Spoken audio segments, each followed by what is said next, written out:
Hello everyone, good afternoon.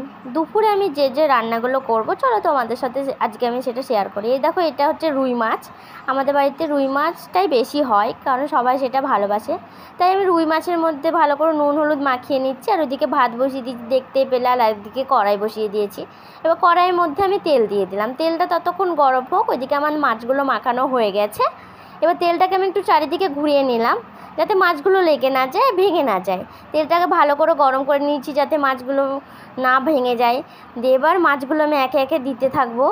দেখো, দিয়ে দিলাম। দিয়ে তারপরে সব মাছগুলো দেওয়া হয়ে গেছে, এবার ঢাকা দিয়ে দেবো। আর আজকে আমি মাছের ঝাল আর ডাল তরকারি করব, পেঁপে দিয়ে আলু দিয়ে ডাল দিয়ে তরকারি। তাই আমি প্রেসার কুকারে পেঁপে আলু আর ডালটা দিয়ে দিলাম, আর এতে জল দিয়ে ভালো করে লাগিয়ে দেবো। আর এটা আমি একদম সিটি মেরে নেবো। মাছগুলো ওইদিকে আমি উল্টে দিই একবার। দেখো, খুব সাবধানে উল্টাতে হবে যাতে ভেঙে না যায়। আমার সব মাছ উল্টিয়ে হয়ে গেছে, ভাজা হয়ে গেছে, বাটিতে তুলে নিচ্ছি। আর যেটুকু ছিল সেটুকু ভাজতে দিয়ে দিলাম। আর দেখো, আমার মাছের ঝাল আর ডাল তরকারি করার জন্য যে সমস্ত মশলা লাগবে আমার রেডি হয়ে গেছে। এদিকে তেল আমি তেলে এখন কড়াইয়ে তেলে আমি 5 ফোড়ন দিয়ে দিলাম। এবার শুকনো লঙ্কা তো আদা রসুনের সাথে আমি ছেঁচে নিয়েছি, তাই এবার পেঁয়াজ লঙ্কাগুলো দিয়ে দেব। দেখো, পেঁয়াজ লঙ্কাগুলো দিয়ে দিয়েছি। এবার একটু লবণ দিয়ে দিলাম। এবার নেড়ে নেব, দিয়ে ঢাকা দিয়ে দেব। দেখো, আমি ঢাকা দিয়ে দিলাম। আবার কিছুক্ষণ পর ঢাকা খুলে হলুদ দিয়ে দিয়েছি, তারপর নেড়ে নিয়েছি। দিয়ে এবার আদা রসুনের পেস্টগুলো, তারপরে টমেটো, এগুলো একে একে দেব।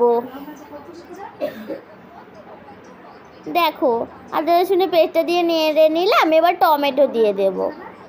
এবার হলুদ দিয়েছি। এবার জিরে গুঁড়ো দিলাম, ধনে গুঁড়ো, কাশ্মীরি লঙ্কা গুঁড়ো দিলাম।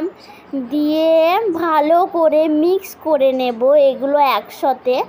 ভালো করে নেড়ে নেব যাতে মশলাতে কাঁচা গন্ধ না বেরোয়, তার জন্য আমি ভালো করে নেড়ে নিলাম। এরপর এটার মধ্যে জল অ্যাড করে দেব। আমার ক্যামেরাটা ধরতে আজকেও ভুল হয়ে গেছে, দেখো কেমন উল্টে গেছে ভিডিওটা। দেখো, আমি জল অ্যাড করে নিলাম।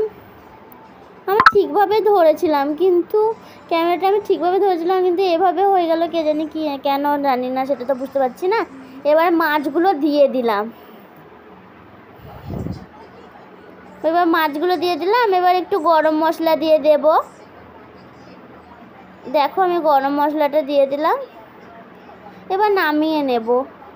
তাহলে আমার মাছের ঝাল রেসিপি হয়ে গেল। দেখলেই তো কীভাবে রান্না করলাম। এবার কালারটাও দেখো কত সুন্দর এসেছে। তোমরা কমেন্টে জানিও কত সুন্দর হয়েছে এটা। এবার আমি ডাল তরকারিটা করে নেব। তার জন্য আমি তেল দিলাম, তেলে জিরে, তেজপাতা, শুকনো লঙ্কা দিয়ে দিলাম।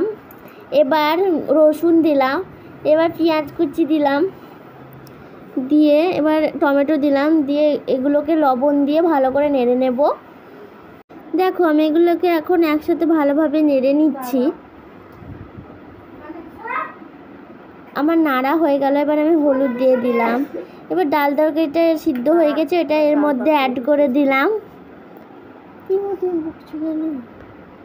দেখো, ওই মশলাটার সাথে ভালো করে মিশিয়ে নিলাম। দেখো, আমার ডাল তরকারিটা রেডি হয়ে গেছে। আমি ভাত তরকারি বেড়ে নিয়েছি। ভালো লাগলে লাইক কমেন্ট শেয়ার করে দিও।